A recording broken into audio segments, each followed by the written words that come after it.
and welcome to my YouTube channel. I don't know about you, but never in a month of Sundays did I ever think that I would get to over 50 years old. I mean, even with me living a hyperactive life like I have done, everything from parachuting, skiing, snowboarding, paragliding, hang gliding, I certainly thought some piece of equipment would fail or something would happen, it would finish me off by now. I'd get run over by a bus for Christ's sake. Anything, but I never thought I'd get to 50. But here we are, and I'm 57 now, and it's getting less funny day by day, okay? No one tells you what to expect once you pass 50. The trouble is that as you're getting close to 50, you're too busy living life. You feel that time's running out and you haven't got time to think what happens after 50. No one talks about what's going to happen. No, they moan, they talk about the aches and the pains and how many times they've been to the toilet. For Christ's sake, who the hell wants to know how many times you've been to the toilet? And oh, this hurts this morning, and oh, that aches, and oh, I should have done this, and oh, I didn't sleep at all last night, I went to the toilet. I want to know the practical things about being over 50. So, this channel is all here to talk about getting over 50 and the problems we've got to face. Okay, so now's a good time probably to introduce myself. My name is Eddie, I'm 57 years old. I work for a living as a computer analyst, and I know that may sound okay to some people, but believe me, I'm not rich or even remotely well off. In fact, to be honest, at 57, I hate to say it, but I'm starting life all over again. I just got married last year to an Indian girl who's only 38.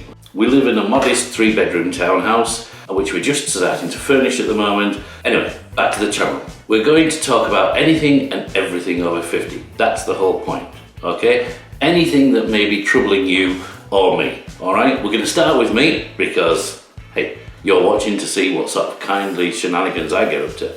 But basically, I put things into 3 categories. 1 is the quality of life. 2 is death and everything around death. And 3rd, finance, all right? Now, quality of life, the first one. Health, that's part of it, okay? This actually covers quite a lot. The Indians have a saying, health is wealth. And you only need a couple of things to be actually wrong with you and lay you on your back for 6 months, and believe me, you realize no amount of money in the world is better than actually just being healthy and being able to go to work. I'm not a doctor, but then probably neither are you. But we can talk about it, can't we? And seeing as you're probably a little shy, we'll start with my problems, all right? Or my things. How did things get this bad? I mean, when did I get this fat and out of shape? You can't see it yet, but believe me, we'll cover that. Okay, I'm not gross, but actually, technically, medically, I'm obese, right? It only seems a few years ago when I was a paragliding instructor, and yes, we'll talk about that later, that I was running up and down hills all day, okay? So I may have been a little overweight then, but I was reasonably fit, okay? Aches, pains, all the things that go with 50, and they're just getting worse, okay? My eyes, my teeth, my hair, the list goes on. Well, basically, I've had enough. As with everything else in my life, I'm not giving in easily. We're going to sort out all my ailments one by one. And believe me, I have quite a few. You tend to ignore it as you go through your 30s and 40s, and that'll get better by itself, or there's a couple of drugs here, or one thing or another. The basic problem is the drugs may make the symptoms go away, but actually the cause of the problem is still here. We'll cover that in videos as we go on. So, and one of the things that we're really going to start with, basically because it's going to take about 3 to 3.5 months, is we're going to digestively reboot my body back to factory. One of the things that I'm going to do is digestively reboot my system back to factory setting. I'm going to do a film 3 times a week. 3.5 months of this will be me going on this, and it's not a diet. Can I say it is definitely not a diet? For years and years and years, we've been filling ourselves full of drugs, and the wrong drugs, caffeine, sugars, fats. We're going to reboot our system back to when we were children. And you're going to follow me all the way, and every couple of days it's going to be very scientific, Not that there's a doctor in sight, but we are going to monitor heart rate, we're going to monitor cholesterol, monitor sugar. Every single day we're going to monitor my weight. You're going to watch it happen with me. If you want to do it yourself, that's fine, not a problem, but I'm going to do it and you can watch the results and see what happens with me. Quality of life, okay? The health part, we've sort of covered, all right? Some of that is going to be exotic travel. Now, it sounds very exotic, it will be. We'll be going to India, we'll be going to various parts of Europe, we'll be going to America. Because some things that I'm going to get done to myself is cheaper abroad and it's a lot quicker.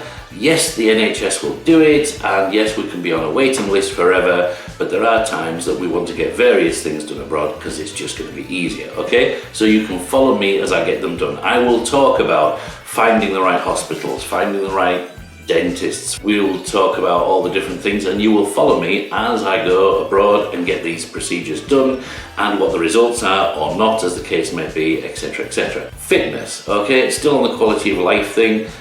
Right, me and gyms do not mix. I have tried numerous times, as I imagine most of you do.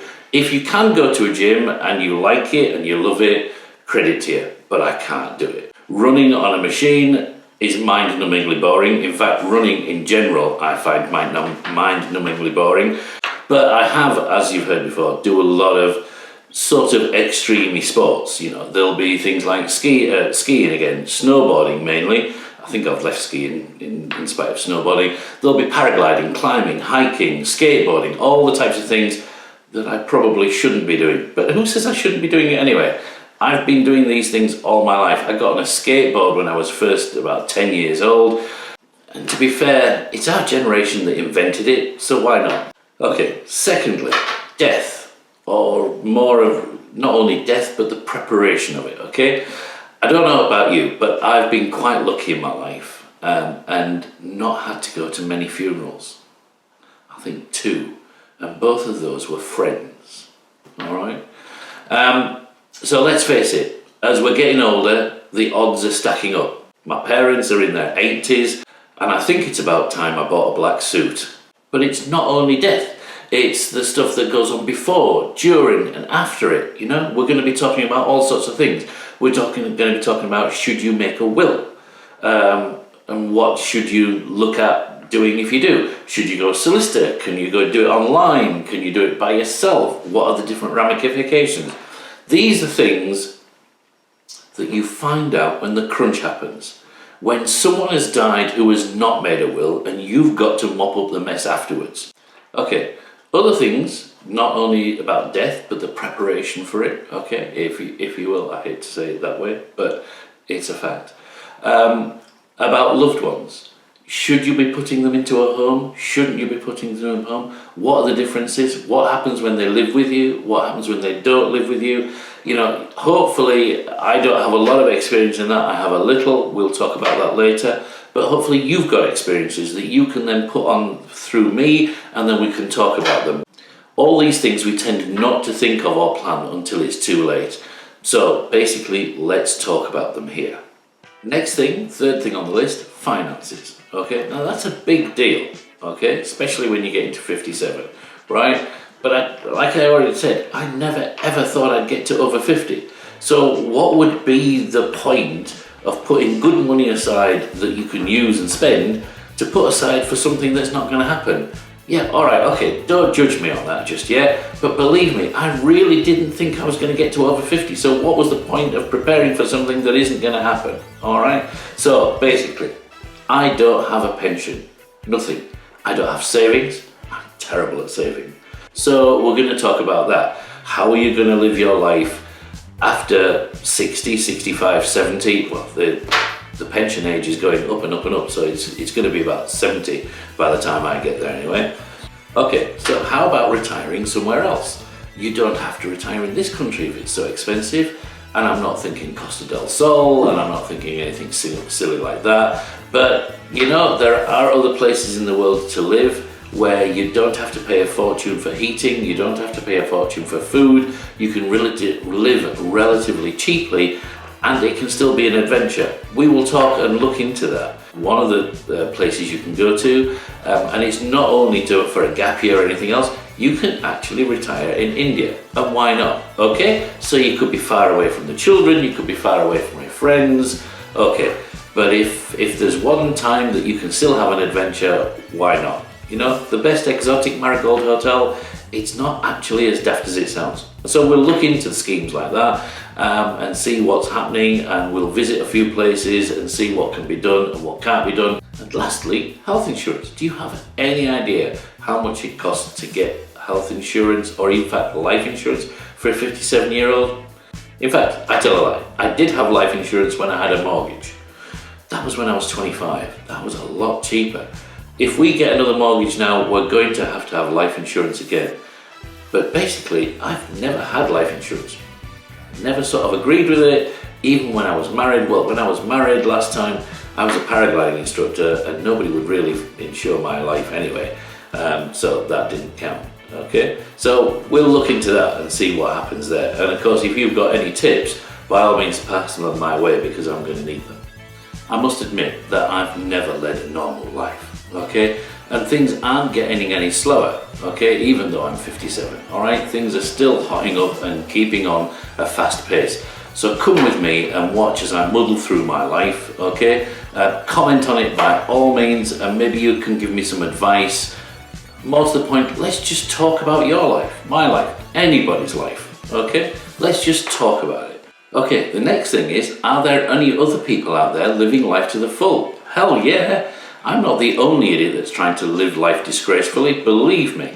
Okay, the plan is also that I'll be interviewing other people who are living life disgracefully, and all the problems that they're going through and all the hassles they've had and everything else. People who just refuse to just fade away and die or be forgotten, okay? People who, like me, have got life by the throat and are wringing life's neck, believe me, getting every bit out of it they can. Yeah, okay, life fights back, of course it does, and I've had a few black eyes as we've struggled in the past, but I'm not giving up just yet, believe me, and I don't think you should either. So watch these videos, please subscribe, okay, click like or don't like or whatever the case might be. Got suggestions about things and subjects to talk about, things I've just basically touched on here. There's 101 things, believe me, that we're going to talk about. Life's a struggle, let's keep up with it.